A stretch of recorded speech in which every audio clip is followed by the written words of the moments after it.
Okay, it All says right. We are live. what's Thank up? you so much for being here. How are you doing? I am doing absolutely amazing. It's hot as hell in Arizona, but it's beautiful outside. And so I have nothing to complain about today. I Good. don't. How are you? I'm good. It's a little chilly in Virginia. The fall nip has come in. And What? full We still in force. triple digits. Like the high today is like 74. Oh Yeah. no. I don't think we'll see a low of 74 for a couple months.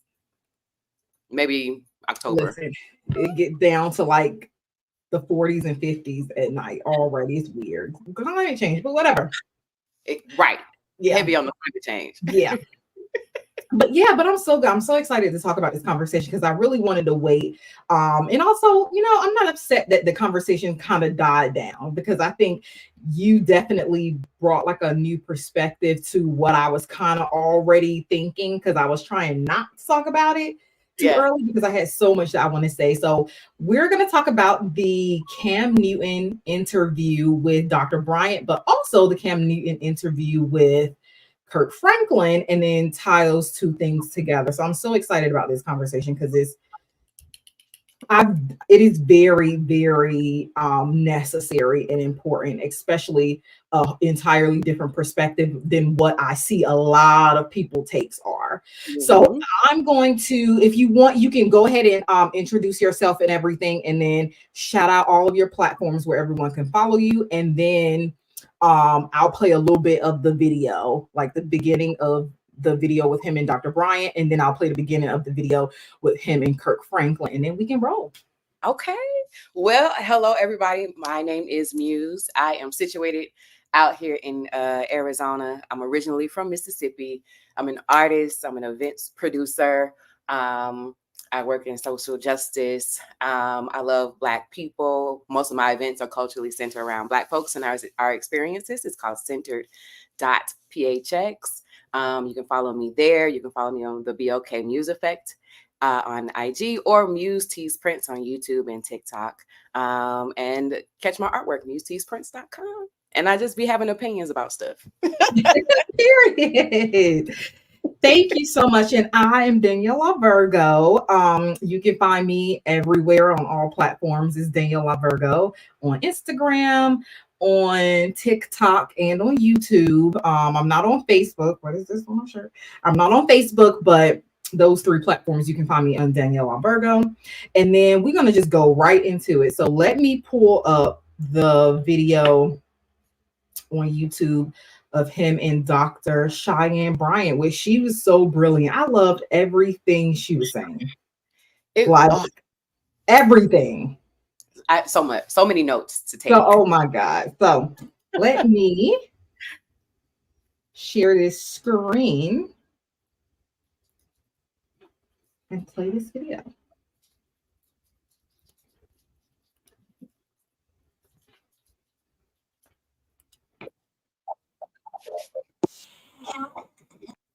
Need to be here. The reality is nobody wants to find somebody who's worth going to hell for. No man can take a woman and transform her. You're Yes. not God. You can never take water, baby, and make this 7-Up. Women with daddy issues don't mean you got to be with your daddy. Single people can't coach relationship people. Cam, if it went over your dreadlocks, bring it back. If the man doesn't have high value, Women come and lead with fit this, or you have no value.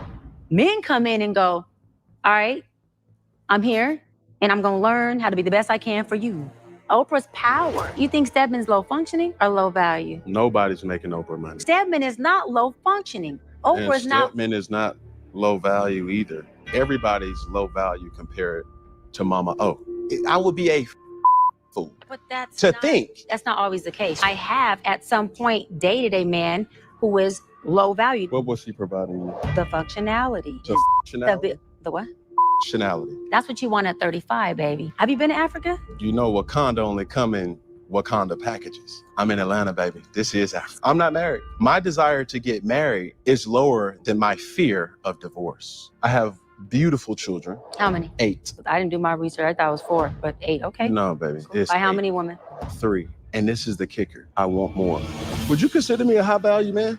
High valued or high functioning? Yes, speed. I'm poking We speed. going there. Hold on. Let me take this. So let me finish Let me this. take Let me finish this point. glove off. Let me finish this point. I say this with all respect and love. What I'm about to say next, okay, Cam? I done let you off the hook on numerous times. Have you? And I gave you a simple answer. That was not simple. I want to respond to something.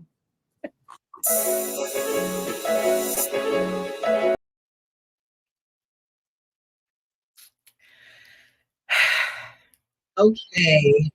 So I just wanted to play a little bit of that.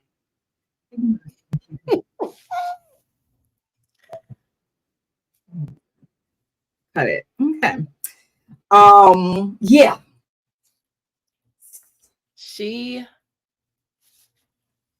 How do I even get started in this conversation without diving into the deep end too quickly? I know.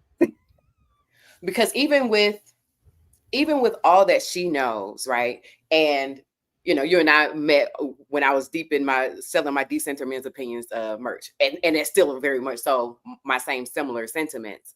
But even in knowing all that she knows with the degrees and the lived experience and the exposure and the opportunity and ability to be her full authentic self, in order to have this successful conversation, she still had to perform in order to disarm him so that he could at least stay engaged in the conversation. Even with all of your learned wisdoms and knowledge and everything, there is now I'm about to go into the Baptist church, where you in the world, but not of the world, right? Mm-hmm. And so as women, right, when that duality, that acknowledgement of that level of duality is so important. It is so important to be in the conversation and be able to buffer yourself enough to know and stand in your own truth and still get what you need out of it, right? And spin it, transmute it, right? Because now her followership was up to like 1 million, or I think she was already out in the thing. But anyway, I'm already excited. Let me let you start your own shit.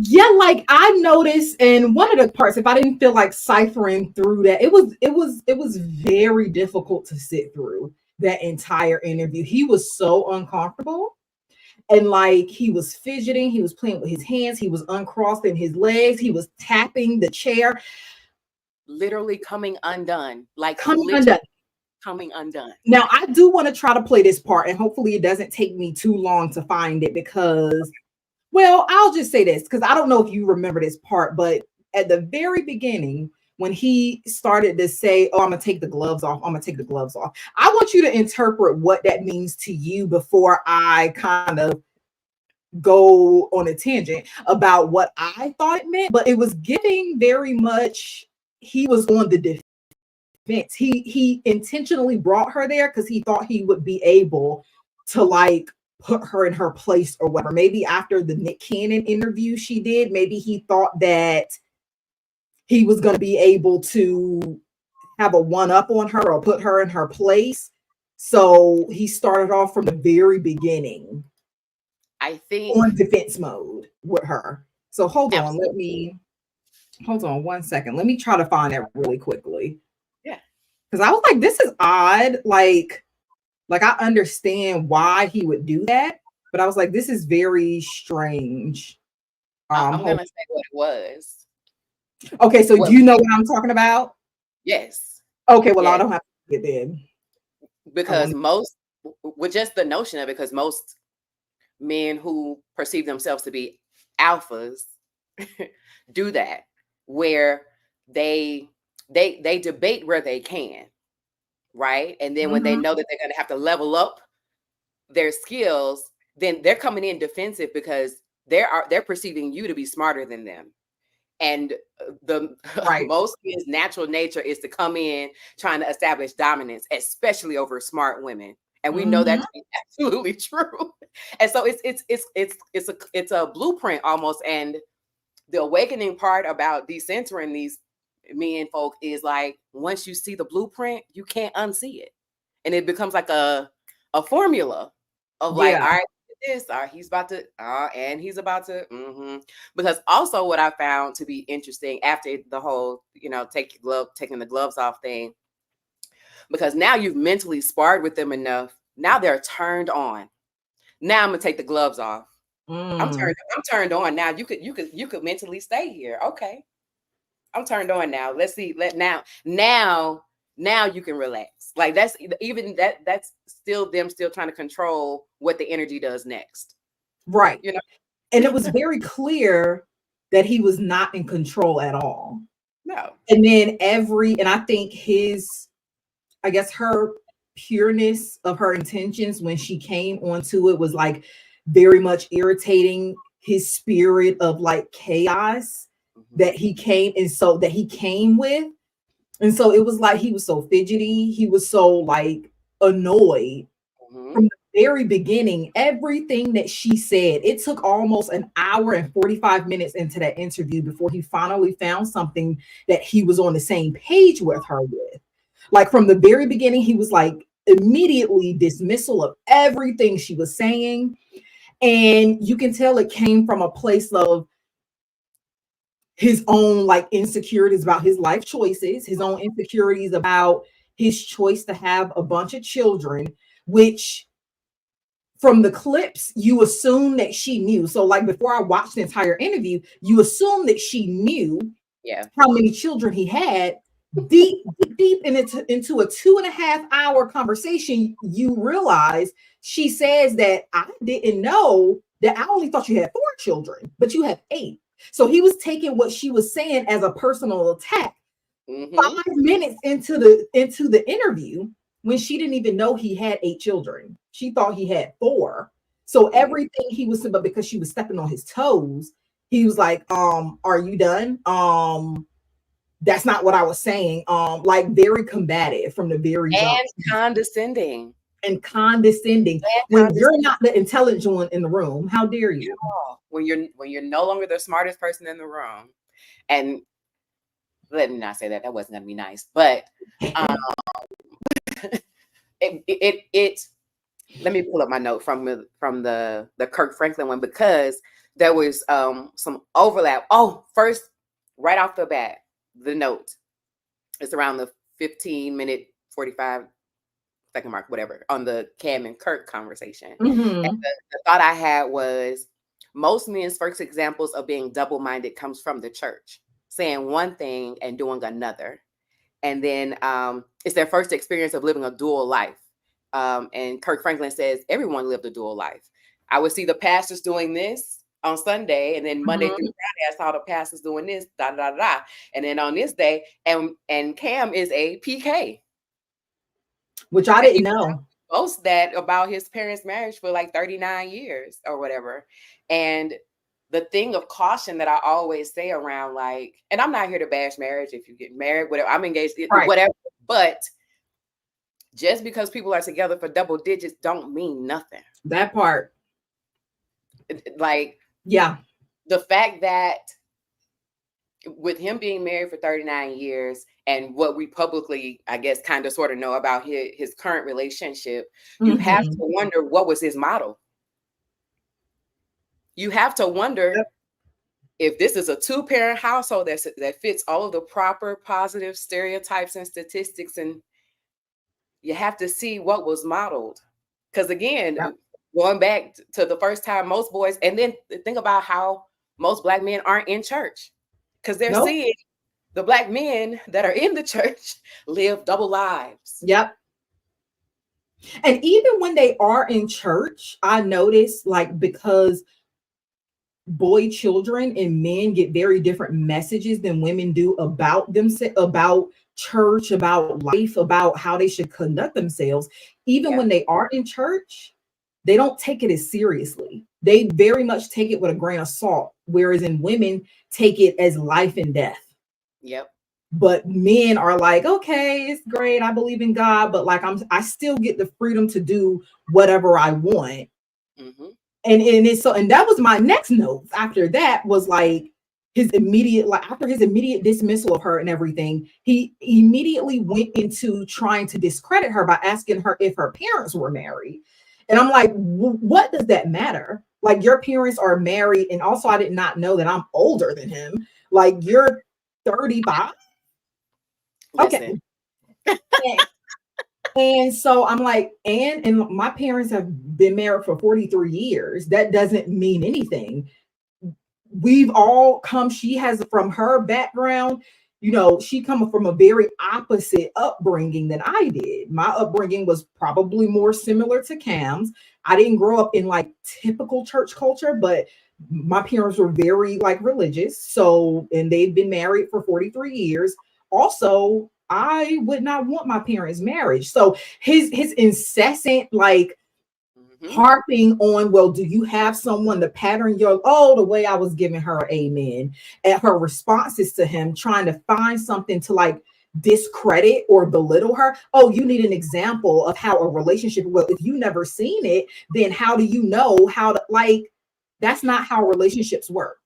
And this is, oh, I'm so glad she did it. I'm so glad strategically, specifically, it was her on that show with her life specifically, strategically, right? As Black child-free women that are attractive, got your life together, looking good and all this stuff at an age where, you know, it was cluttering the ethers that you about to hit a wall at the exact age with the accolades and all the things that she has. And it's like, no, babes, she's in a prime position to be choosy. That's what they don't want you to know. They don't want you to know that you choose them. They don't choose you.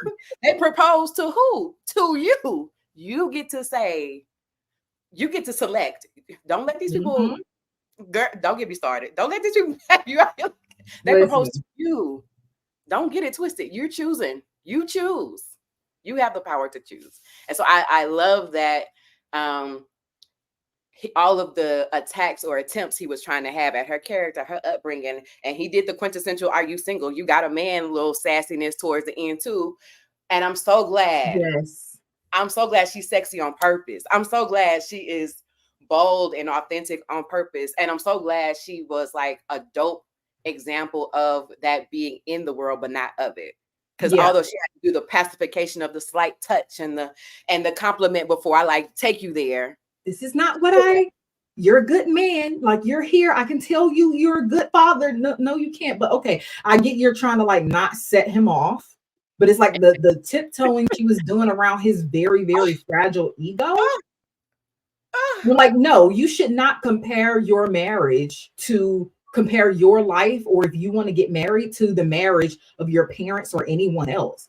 Now, I kind of get what he attempted to mean and what people mean when they say that as an example. But the thing is, the way even I look at my parents' marriage now is very different than I did when I was little, when I was younger, even in my early 20s, because I know now, you know, I would never compare myself to, or my relationship or my marriage to anybody's marriage. My mother put up with stuff that I would never put up with.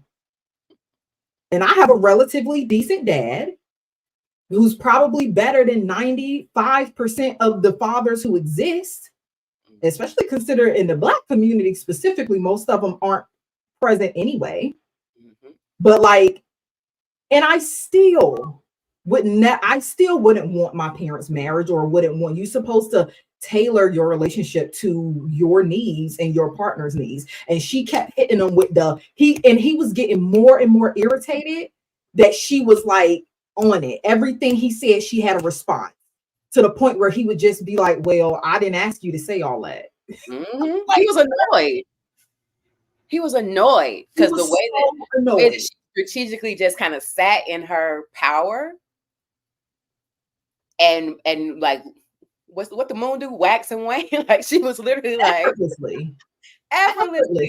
He didn't have a baseline, because what he's accustomed to is women with empty opinions or empty analyses, or literally just don't have the range. But when everything comes together and you meet a real one, you have to come undone, because you got to come from, and by undone, I meis he was just trying to find any angle. So let me try to weigh in. There is no way in. The only way, what is that? Only way out is through. You're gonna have to come through me. You're gonna have to address me directly.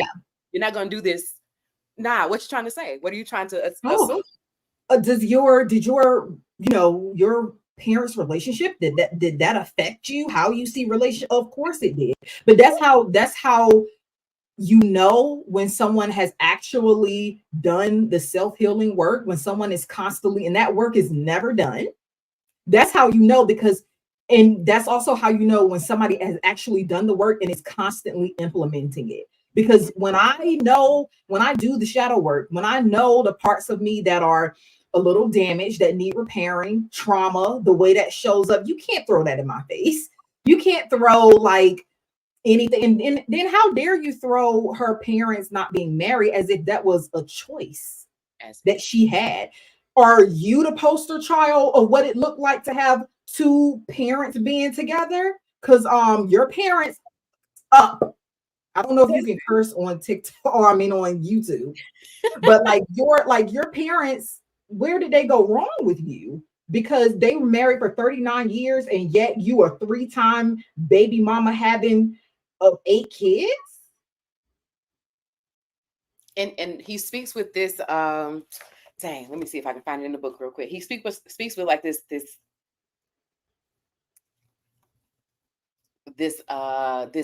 God like saviorism kind of thing about himself. Like, I have 8 kids and I'm involved in all of their lives, and it's just kind of like, if you float back down to reality, my brother, it's not physically possible. Yeah. Like, and I think he was lying when he said they lived with him. But mm-hmm. It's just me and my sister from my mother and father, and they're having to work through some things just with 2 kids. So you're going to be working through some things with 8. There's no way it's just easy breezy, because you also have these women who have birthed these children, and we know women aren't going to allow children to go without.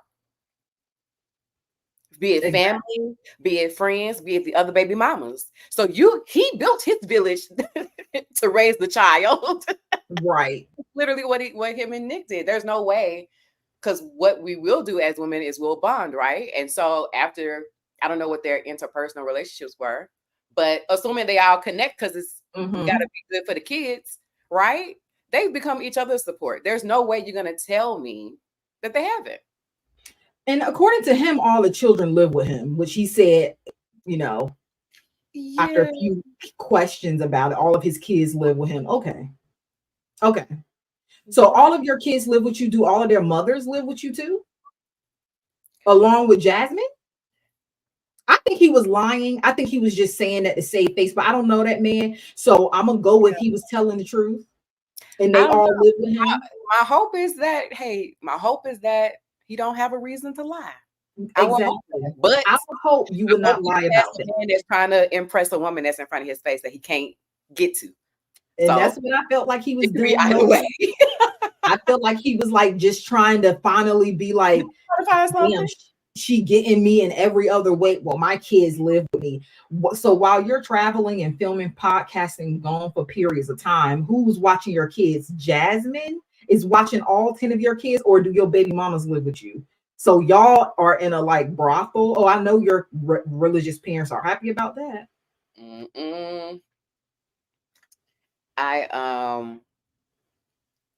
Okay, maybe I typed it. Oh no, it was a quote from his conversation with Kirk Franklin. Kirk Franklin, yeah. It said Kirk said God is about ownership. And for whatever reason, as you were talking through that, I was like, oh, because I remember I was just like, he talks like this God something like a God complex, like but he's trying to say it in like this real Christian tone, which was interesting to see with the back and forth between him and Kirk Franklin. But then in thinking about Jazzy's responses and he's still looking for a wife, it just kind of further solidifies that he the personification of the Madonna-whore complex, like literally. Yeah, literally. Like, are good enough to birth children. And let me not be the one to take the option away from women. Maybe they don't want to marry him. Maybe it is them that don't want to marry him. and they're getting what they want to get, and this is the strategy for their life. I did say that too. So I ain't trying to take away their autonomy to choose. Maybe that's what they chose.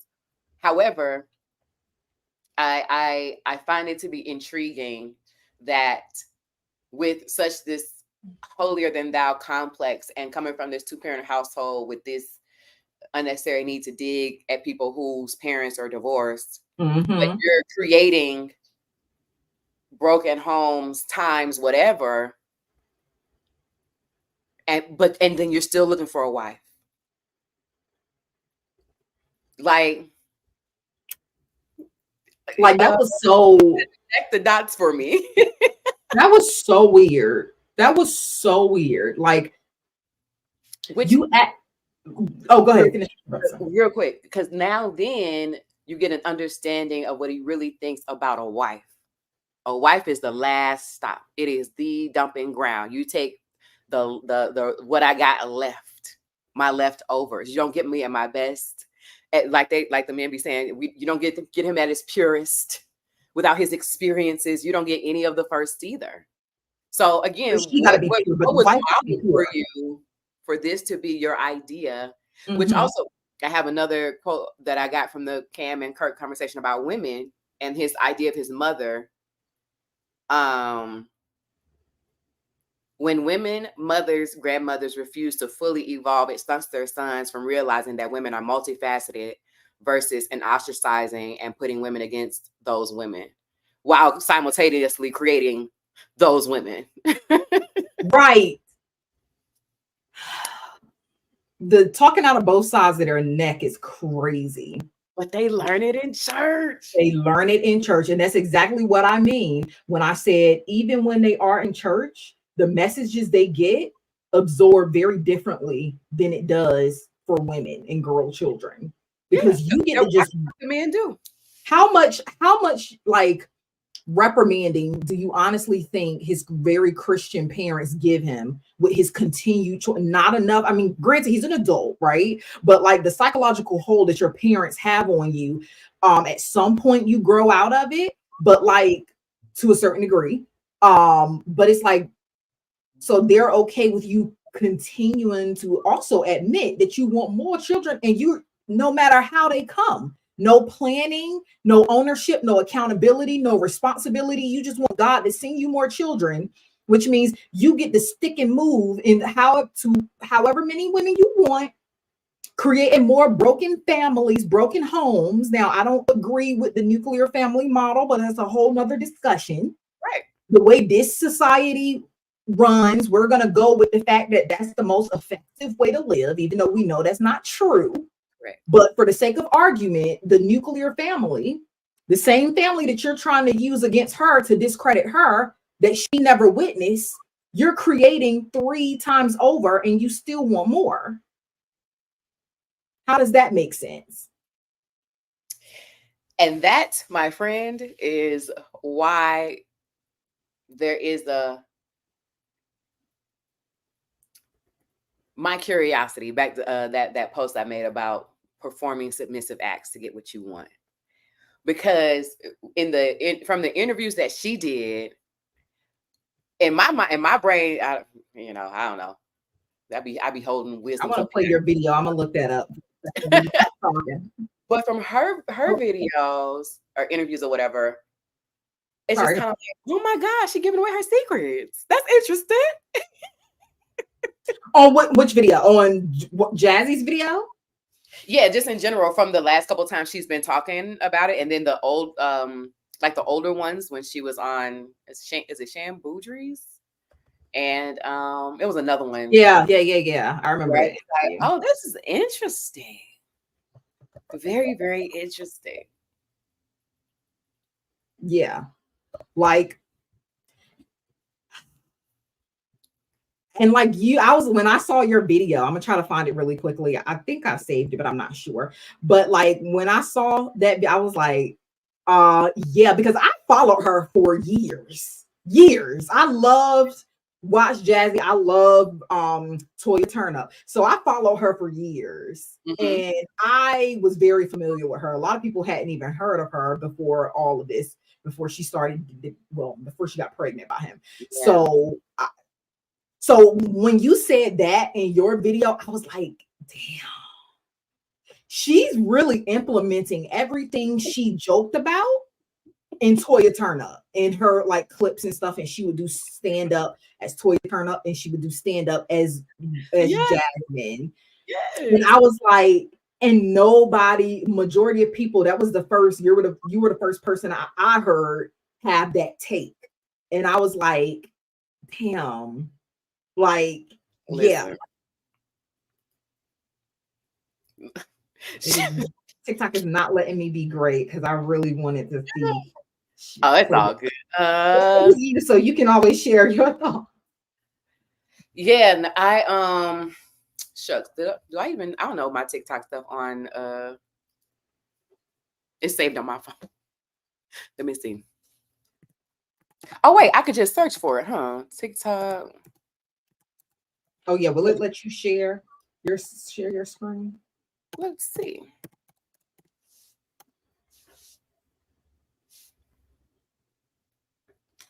And then I'm gonna get ready and play. Hopefully, don't 404 get sound together.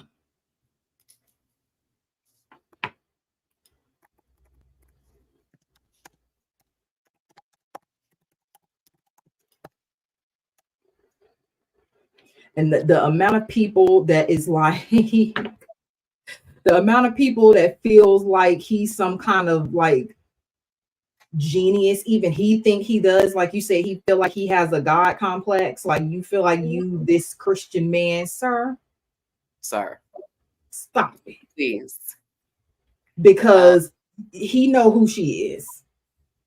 That's how you came across her. Did you find it? I think so. Let me see. TikTok. Is it this? Okay, then once we do that, I'll play my Oh wait. Play the Kirk Franklin intro. Oh, is it letting you? Hold on, let me add it. Child. Oh wait, could you see it? Yeah, I can see it. Okay. Let us not infantilize Cam Newton's girlfriend. She's a grown woman, making grown woman decisions, birthing babies like a grown woman. Stepped in to provide the 8th child. That's an adult decision that she made. Let us not try to make her into a victim. This is the life story that she intended. She said he was throwing money at you, you do it too. Let us all just pray that her bills are paid up until that child can pay on its own.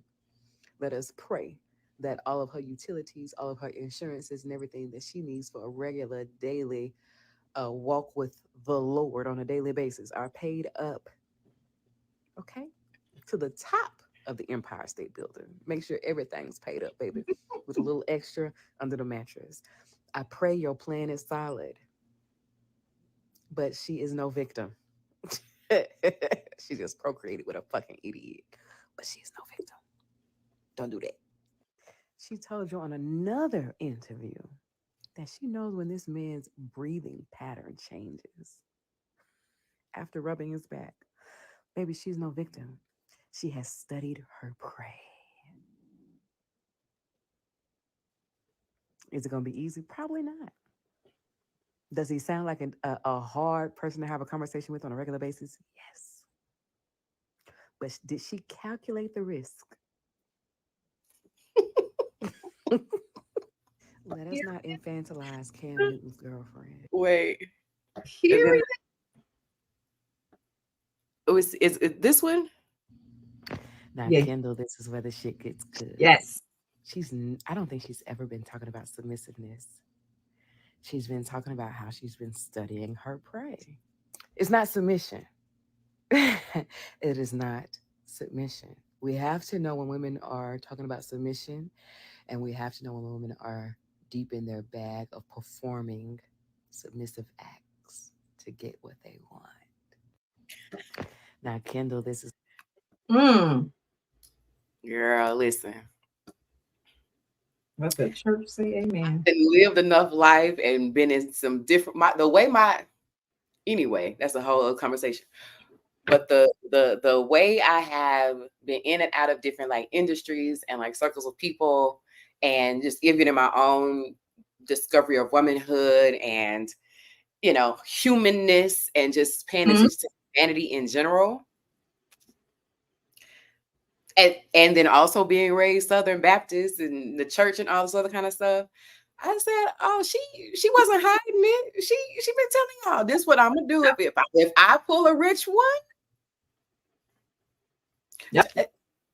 But victim, let's not make this the decenter men's opinions moment. This ain't that. This ain't that. No. I'm gonna say she fully centered herself and was like, "This is what I need, and here's the strategy to do." It's exactly what I'm gonna do to get it. And if you watch, for the people who do know who she is, and you watch Toya Turn Up, who is about her money, rent due. Listen. Even after you said it, going back and watching her like interview that she did with Shandy or whatever her name is, and the interviews that she has done about this, it is giving full-fledged. She is in character mode. But my thing, I rub his back. I was like, oh yes, girl, get it. I see you. And I hate talking about it low key as listen, I'm a very complex being like the rest of us. I even hate because I feel like I'm dry snitching low key. Me too. So I hate to even talk about it, but it's like I don't want me too. But I'm like, we're going too far. Let's not. Y'all about to ruin sis plans. Be quiet. Because, and my thing is, there are a lot of women who don't see that that's what she's doing. So they see her as a victim, which means by proxy, they'll see themselves as a victim. And that means that they also will actually or could actually become victims because you're pretending like you're this weakling who don't know what's happening, who is just men are leaders and they're like, victimizing me and all of these things when y'all know what you're doing. At least I hope you know what you're doing. I respect the fact that Jasmine knows exactly what she's doing. Okay, don't hate the player, hate the game. Okay, it ain't tricking if you got it. I think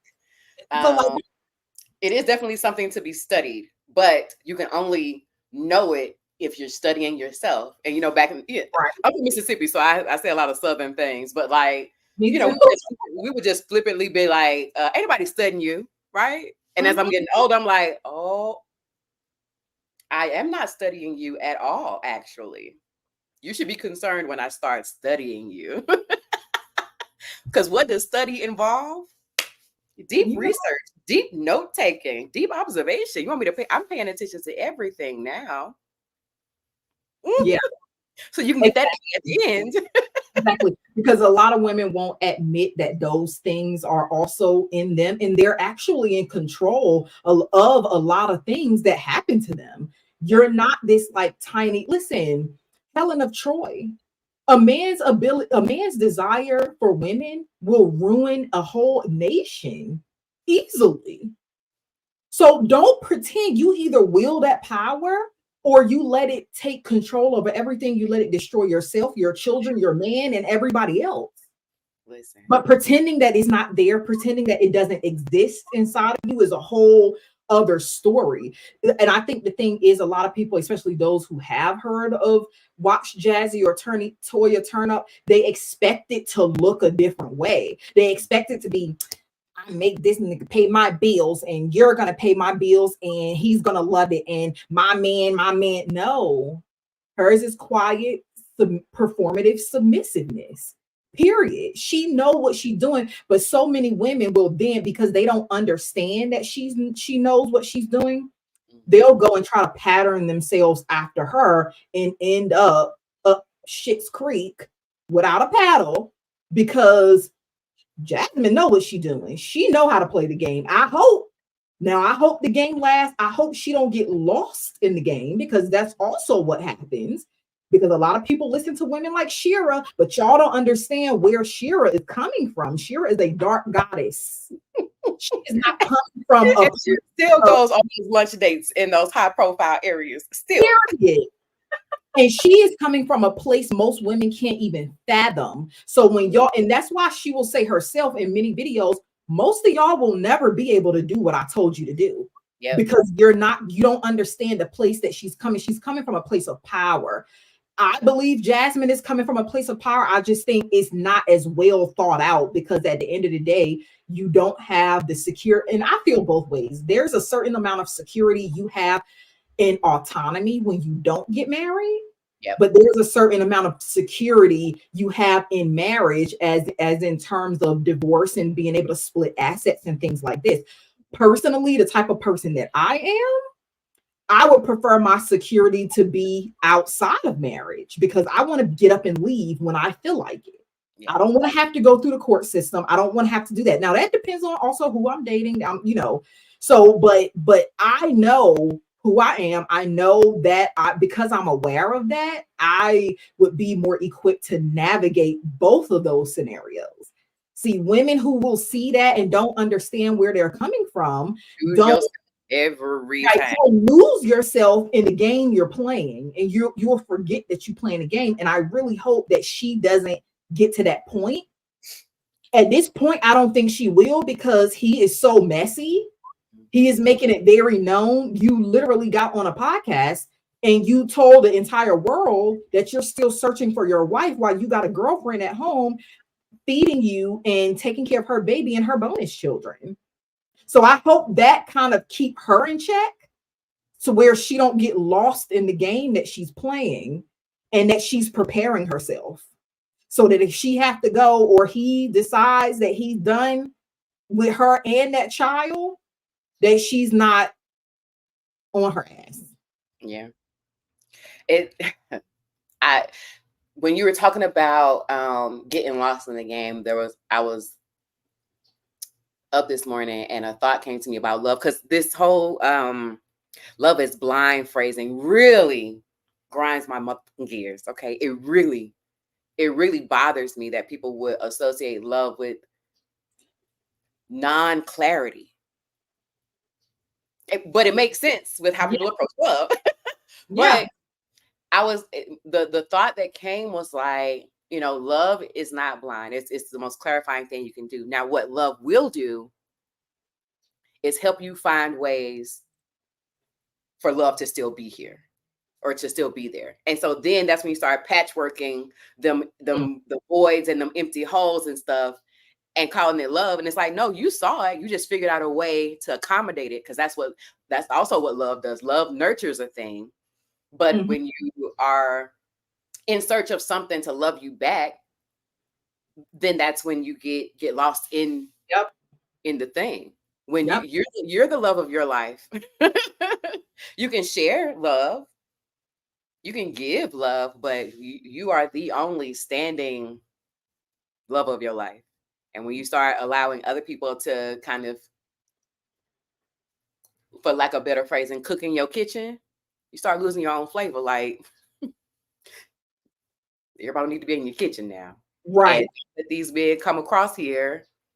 Well, let me not have it that way. Let me center women in that your best bet, and in whatever plan you decide to use out here in these streets, your best plan of action is to learn yourself first. Get your own, your solid strategy. And here I feel like I'm giving away the game again. You figure out your own threshold of bullshit. Every woman has one. Yeah. Cheating ain't everybody's threshold. Being down low at everybody's threshold. And I'm talking about the nitty of the things that you ain't gonna deal with. Yeah. So you know it. But also, as much time as you spend figuring out what your bullshit level is, what your bullshit meter is, you're going to have to also practice turning away from it when it hits you. When you see it, you're going to have to practice them boundaries. Yeah. Enforce them immediately. And just as diligent as you are with that, you got to be just as diligent around the things that you want. And if you're seeing the things that you want line up, and if it just so happens to be in another human being, but I'm talking about bigger shit. Human connection is great, but like if life is moving in a way where your life is moving how you wanted your life to be moving, don't question that. Period. Don't doubt yourself. And if it just so happens to have a person that folds into that seamlessly, effortlessly, and is not trying to take you off your thing, everything else is uncivilized. And don't have shame in regards to what your threshold is. My threshold is very different, right? So for me, cheating, for an example, is a non-negotiable. And it's not because I inherently believe in monogamy. It's because I don't trust people in their ability to keep my physical person safe. People don't care. So for that reason, like, if you want to cheat, I'm not going to get mad at somebody that cheat on me. That just means if we agree to be monogamous, if we're not in a polyamorous relationship and we agree to be monogamous, you broke the rules, you broke the agreement. So that just means it's time to go. I'm not going to fuss and cuss and do all of that. I'm just going to pack my shit and go, because that means that you have chosen to break whatever agreement we have. And my emotions, my feelings may be a little hurt, but that's it. So if you found out your man is queer, maybe that's a threshold for somebody. Maybe it's not. For me, it's the same reason. I don't trust people, especially the male species, because they don't like to go to the doctor. I don't trust them. It's not because I have a problem with bi men, because I don't. Yeah. It's because I don't trust you to take care of yourself and in turn take care of me. Yeah. So your biggest responsibility. Right. And I'm my responsibility. Yep. So when I see someone cross my boundary, so there's no need to have shame. If you can deal with cheating, if that's not, especially if you're rich, if you're wealthy, if you're dealing with somebody, now we know poor people cheat every day. There's no disparity in money and who cheats more and who everybody cheats. Exactly. Everybody who's a cheater and who's going to cheat. So if that's not don't worry. That's why you don't discuss what your boundaries are with people. You don't discuss what your boundaries are with you just need to know them. Yeah. You need to know them. Like, you can have a discussion with your significant other about what your boundaries are so that they know not to cross them. So that if they do cross them, to pack your shit up and bounce. But at the same time, if you don't have a threshold for cheating, if you with somebody and you don't want your lifestyle to be upended, don't have shame for that. You don't have to go around telling your friends about, what that, but anyway, we're getting into the realm of dating advice. And I don't like to do that because I don't believe that people should, I feel you. Love yourself. Learn what you want. Don't have shame about what your threshold is. What other people tell you your threshold is irrelevant. But don't let nobody else make the threshold for you. Right. What I can deal with and what you can deal with is very different because we're two different people. So I'm not gonna, and I'm not about to argue with somebody about what my boundaries are. Just know when I've had enough, nothing else is up for discussion, and women need to be like that. And for me, I don't believe that Jasmine, that is that he has not crossed her boundary. And part of that is probably because she got what she finally wanted. The Toya turn up in her got what she finally wanted, a man with money. And if that's your goal, don't have shame in that. But fully understand what you're asking for. Because he's sitting there speaking like he have a God complex. Mm-hmm. But you're also being manipulated. She's also manipulating you. Y'all are playing with each other. So it's no victims here. Y'all both know what you're doing. But and he's not dumb, because his higher self, that's why he don't respect her, because his higher self knows that she's being manipulative. He know who she is. And it's a tell. It's a small tell that I wish more women could pay attention to. But for him to say that, because protection and provision looks away when it's like in the physical, right? Mm-hmm. But for him to just flippantly say, I'm looking for a wife, in front of a woman that I know him to be absolutely attracted to. Like, he's the kind of man that the doctor, what's her name? Dr. Cheyenne Bryant. Like, them the kind of women that they actually want, while they back here telling you to be natural and stay at home and take care of the kids. I can guarantee you he tried to run through and get her number, her information. If he hasn't, he has a plan to. And he made the declaration of him being still very much open and ready to still have a wife in front of her, a single woman that's also looking for something very specific, until he realized that he wasn't in the running anymore with all the motherfucking kids he got. Pardon my language. Until he got disqualified. Oh, this Until he got disqualified. that don't work on you. He probably thought he was going to impress her with his ability to fast talk, but you can't fast talk a person that's more intelligent than you, that's more conscious than you. He's very. When I was like, does he seem like a very hard person to have a conversation with? Like, I feel like Dr. Bryant had to tone, like, let's say your intellect is on the scale of 0 to 10. I feel like she had to like intellectually slow herself down. Yes. Because again, she had to do the performative things to like disarm him a little bit. And then his quips and his like comebacks were so childish. Like, well, what did you have? But did you have? I'm like, bro, grow up. Giving your mama, my mama with my mama in the middle of a sandbox on the playground. That's what it was giving. Yes. And maybe he thought she'd be impressed with his ability to, have all of his children under one roof, which is applaudable. Yes. However,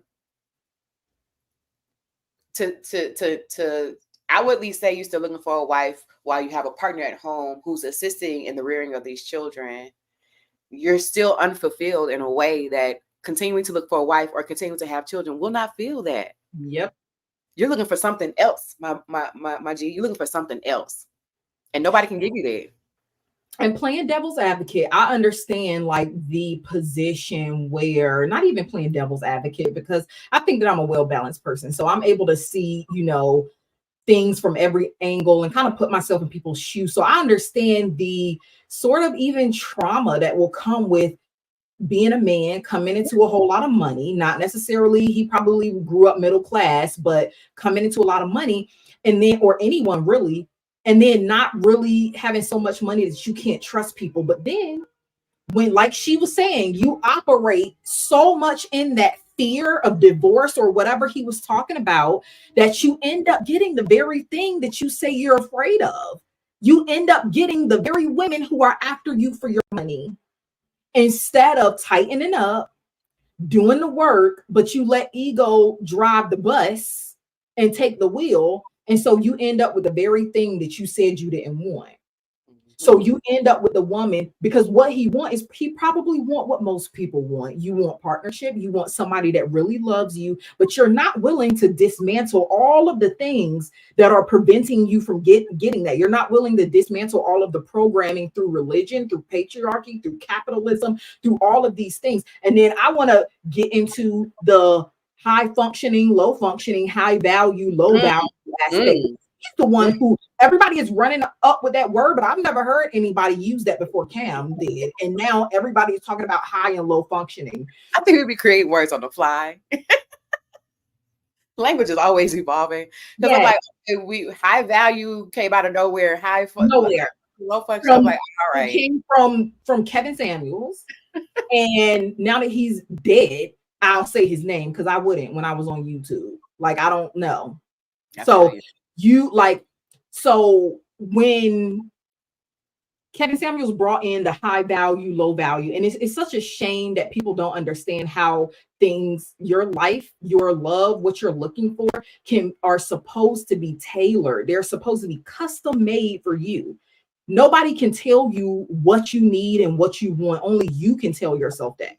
So these very boxy, the reason why he said low functioning and high functioning is because we have already established, even though it's wrong, that high value and low value means the amount of money you do and don't have for a man.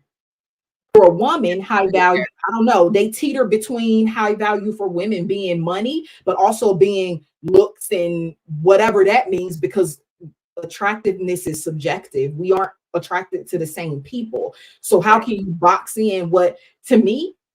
So like even her, I know she listen, she don't see him as a high value man. He's a high value man in the sense that this very surface level conversation of what high and low value is, he's high value in that, when the only prerequisite is money. But you got 8 motherfucking kids. Your money is divided by many households. Listen. So how much money do you actually have after all of that for a new woman who don't have children, who is of quality, who is high functioning and high value? We're going to assume that's what he wants. Why would she step in and deal with you? Like, so what, and now you came up with a new word, high functioning, to mean someone who has, I don't know, who's emotionally intelligent, who's like intelligent in general, who's academically intelligent, but that's something that doesn't have anything to do with money. To me, those things go in tandem. You can't be one or the other. And what I value is very different from what another person values. For me, we live in this reality. You need money, right? Yeah. But money is a prerequisite to exist in that sense. Now, how much money is very subjective, because if you don't have dreams of being a millionaire or being a billionaire, then of course you don't have to make that kind of money. But at the same time, you got to have more than money. I could not listen to his incessant ranting and his tapping, and you're uncomfortable. You clearly you're not on a vibration. You're not on a high enough vibration or consciousness level for me to even be able to communicate with you. I don't give a damn how much money you have. If I say make simple concepts and you can't even process certain things, you're not high value to me, but you will be high value to somebody else who is only looking for. Absolutely. There's what you say? There's levels to this shit, right? So you're gonna, if depending on where you fall on you're gonna always be high value to somebody, high functioning. But even to call it high functioning and to lean onto it, and for him to say that in front of a therapist is interesting, because I've only ever heard it in therapeutic capacities, but not in a good way. It's kind of like you're on autopilot. You need to get into your body. You're moving like a machine. You're high functioning, yeah, but you're a human. You're not a machine. You're not a robot. So you can be high functioning all you want to. So is AI.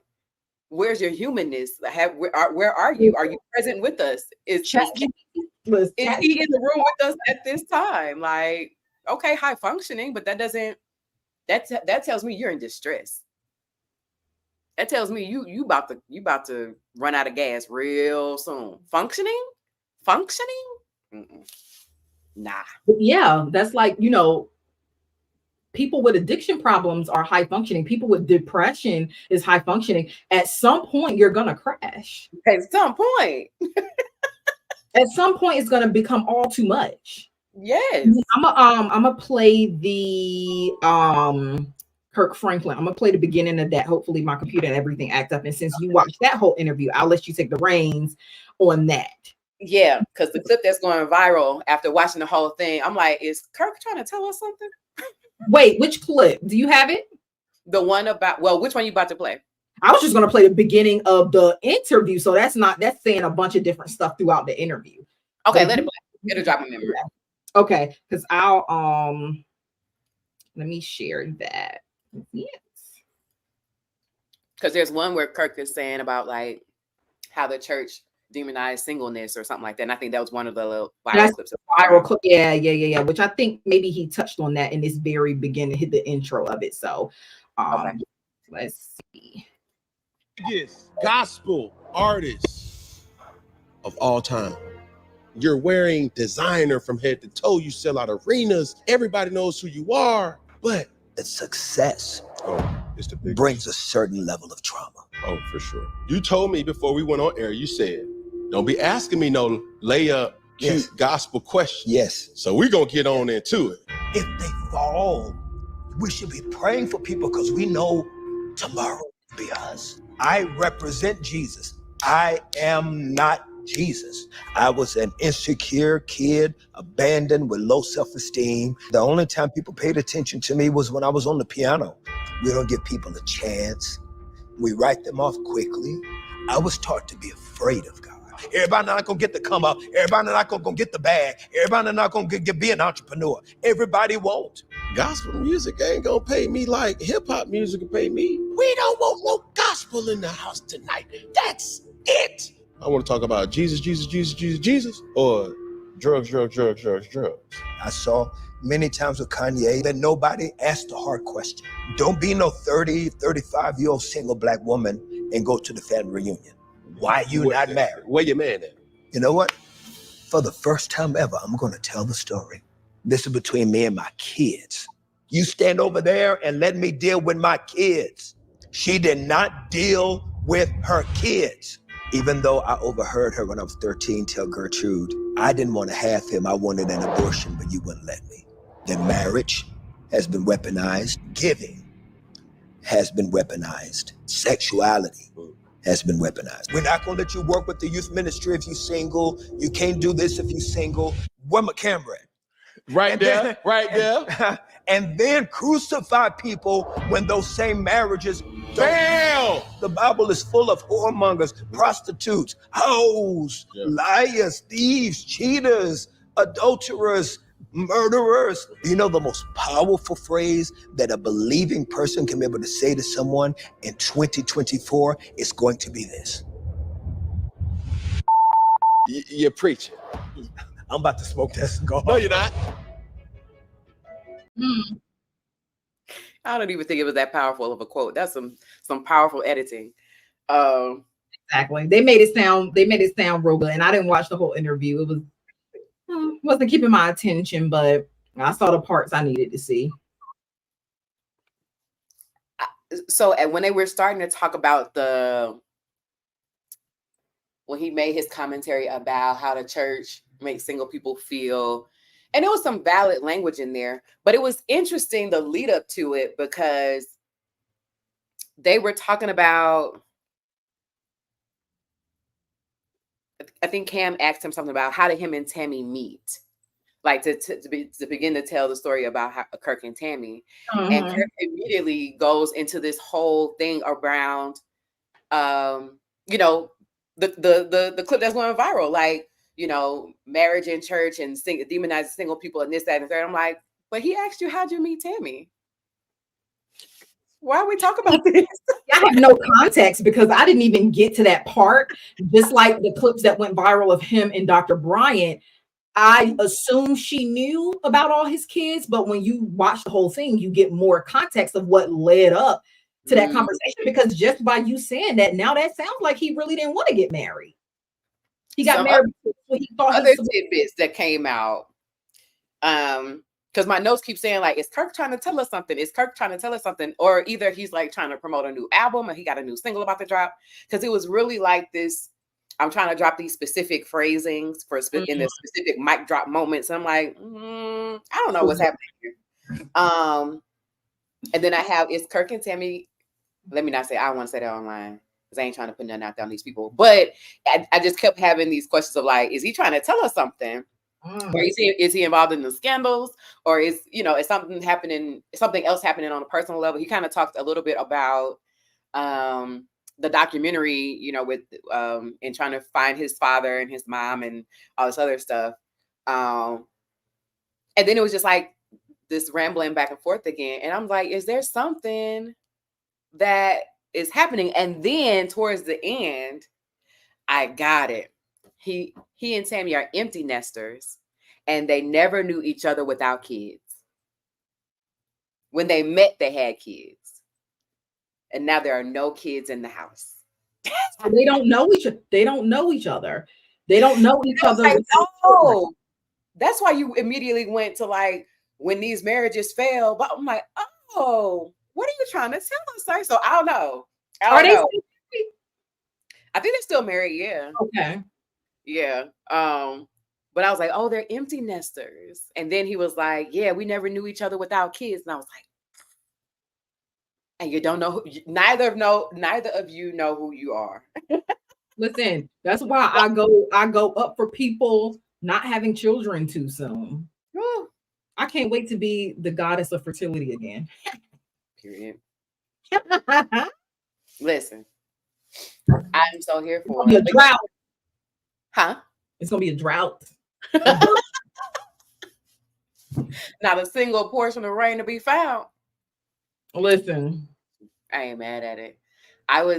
So it's interesting to see how both of those like interwove over, because I watched that full one, but everything that you were mentioning from the Dr. Bryant one was like, it explained it. If you have the time or the boredom, that the Kirk Franklin interview really intersects with the Dr. Bryant one. You can kind of see it, because there was another one where he made because he keeps saying he knows all of Kirk Franklin's songs. He keeps quoting the lyrics all the way through the interview. And so you can tell that he really grew up on Kirk Franklin music. Yeah. Same. And so he's like, I would be interested in your take after you watch it. It's interesting. What were they talking about? I'm trying to jog my memory now. Hold on. Okay. They talked about fear a lot. And I was like, oh, okay, this feels like the normal Christianity fear mongering thing. Because Kirk Franklin was the voice of a generation of youth, when we were coming up. Yeah. And so his analysis has always been balanced, in my opinion, but he's still very churchy, obviously. He got to be in the world, not of it too, right? And so it's anyway, let me not talk myself out of my point again. I have randomly, I said, is Jazz pretending to be the first lady fantasy he has in his head? And probably, except because he actually grew up in church, he knows she not. But then that brings back the Madonna-whore complex. Because men feel like they have to choose. You feel like it's only one or the other. Like those things can't exist in one woman. So you feel like I mean, because back to that mother quote, his mom didn't evolve into anything other than just probably a wife and a mother, or a first lady and a mother. She probably never even got a chance to be rested to being a wife. Who knows? But when the mother doesn't do the other evolving past having children, like they get stunted, and that's where their sons get stuck at seeing women too. Yeah, they didn't see the full evolution of women. Yeah, and I see that, and even my parents' dynamic. Like my mother hasn't and even my sister, who married at 22 once she was pregnant. My mom was also pregnant. So there wasn't a time where y'all really too much. My sister had a little time to herself. She didn't have a child until she was 22. But at the same time, because of us having an extremely religious upbringing, the reins were tight. We grew up in a very small bubble. So my sister is learning things and still has a lot to learn at 40 something that she never got a chance to learn, because it creates a level of arrested development, and you don't know much about yourself. Even with my mother, like you don't know much about yourself outside of having children. Now my mother stands 10 toes down. I lived on my own. It's like, lady, you lived on your own for like 2 years when you were like 19 and 20, 18, 19, 20. Like that is not the same as living on your own deep into your 30s. I'm 36. Deep into your 30s, like navigating the entire world, a constant changing world that is much more complex in certain ways by yourself. Now I love it because I'm an autonomous being, so I love it. But at the same time, it's like we have very different experiences. I can see where it kind of like it would change the trajectory of who you are. When you have children early and when you don't give yourself room. That is one thing some of my friends that do have children that I love about them is they're still managing to have an identity outside of just mommy.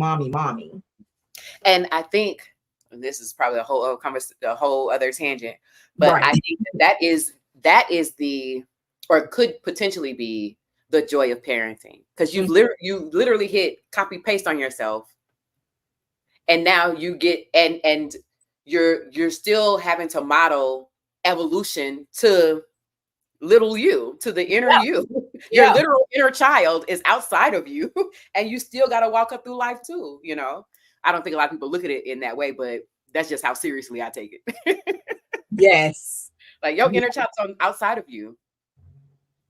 Oh, I never even thought about it like that. Like, This and is a lot you. of people don't get the chance to learn that they even need to heal or reparent their inner child before they start popping out children, and then they start seeing the mirror Mhm. in their children. Because the inner child still has to be raised. Like even me being child free, I still got to raise Mm. my inner My- child yes. through this evolution. She still got Yes. to too. We still got to go and heal some traumas that she, you know what I'm saying? So even though she's still in the womb, whatever, I'm still responsible for her growing up. Yep. You know, like just because she didn't pop outside, or she or he or they or whatever they would have been on the outside of my body, but I'm still responsible for her maturation. Yep. And listen, And because now what they call it, well, you have to parent yourself. You got to Yep. mother yourself. and it's more difficult to mother yourself while also trying to mother actual real children. Yeah. Yeah. So yeah, and it's like that's why I choose to be child free. There was a point where I wanted children, but I'm ultimately glad that I did not have them, because it would have completely changed the trajectory of who I am and what I'm supposed to be doing. So I'm glad that, I ended up where I am now. And had I had children even at 27, 28, 29, 32, like it would have completely derailed what I'm doing, what I'm currently doing, and what I feel that I need to do. But I also have to parent myself. And there are also like, I try my best without crossing boundaries to assist my friends, to assist my sister, with my nephews, to assist, just because I have the extra mental capacity to do that. And like we were saying earlier, like when you don't allow yourself that room before you start having children, like there are certain things like I try to, I would like try, for example, to go, share certain things with my sister so she can share with her boys. And she's just like, well, you do it. And I'm just like, well, they're not my children. But it's like but I do have a level of like capacity because I didn't have to use a lot of my bandwidth to actually parent to rear children, to make sure it's food on the table, to make sure like all of those things. So yeah, but again, that's a whole nother topic. But yeah, like my only gripe is when you start bringing children into these situations. Listen, I don't hate the player or the game. I respect Jazzy for what she's doing. You doing exactly, you saw opportunity and you took it, but why bring children into it? Because like there is no way, and this is what was irritating his spirit, what Dr. Bryant was saying, because he know it's true. It's true. Like there's no way that you can be in this many places at one time. Am I frozen? Yeah, I was about to say, am I frozen or are you? I think I was frozen first. Now everything is frozen. You know how this thing do. We've probably been up here for a while. We've been rolling. It's 123. It's been a good chatting. Woo! Yeah, we'll definitely have to do this again. Yes, I'm down. I'm so down. Try to be more consistent on my YouTube. So I'm here for the consistency, accountability. I'm here. I said I'm here for the consistency, accountability. I'm so good with it. Yes. So well, at least they can, see the hear the audio. Yeah. But yeah, so I mean we can wrap it up. But yeah, was there any like final thoughts or words you wanted to say? I remembered my point where I was trying to insert it at before. Okay. I don't remember. But what I questioned was, is Cam still trying to get an emotional reaction from his father by having all these kids that he's claiming to be? Ooh. Because there was something in the conversation that he said about his father not really being an emotional person. And Yeah. so I'm like, so what is he doing? Because to do this from a 2-parent household, 39 years, a PK, like what are you really trying to yell out loud? Because if not, you know, I just really wanted to spread my seed and be plentiful. Mm-hmm. I feel like there's some other deep, dark cry that he's waiting on his dad to pay attention to that his daddy ain't paying attention to. Yeah, and he did mention something about him, I guess, having some sort of discussion with his dad where he was telling his dad that, well, y'all live different lives and he can't compare Mm-hmm. like his life, I guess, because he's wealthy and he's famous and stuff like that. So he has a very different life, which is very true, than his dad did. So it might be something there he need to, you know, Yeah, delve into. maybe. But yeah, That was it. That was it. but yeah, that's a good point. I didn't even think about that because that could be it on some, like, you know, like they Christians like to say, rebellious. Yeah, because then the other thing is, like, you know, the mark of masculinity is having children. Right. So, and I ain't trying to put it on him, but what is this proving of masculinity? What is this proving of heteronormativity? What is this proving Right. that he's doing by having these children? You know what I'm saying? And I'm not trying to put him in any particular category, but I feel like the call is coming from inside his childhood home. It typically I'll say always that. is. Oh, Well, there's comments. I didn't even see his comments. Mhm. Hey, people.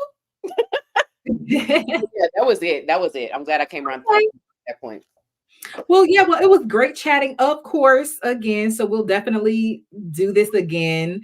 And you know, chit chat outside of this so we can, you know, on the Yeah. things that we would like to talk about. But yeah, I'm gonna go ahead and end this stream because it's still frozen, but at least our audio is still on. Okay. And then if you want to, you can like post whatever wherever you want. But Okay. yeah, thank you so much for your time. My pleasure. Please, let's do this again. I love it. I love it, love it, love it. All right, well, have a good rest of your Sunday. You too. Bye-bye. Bye.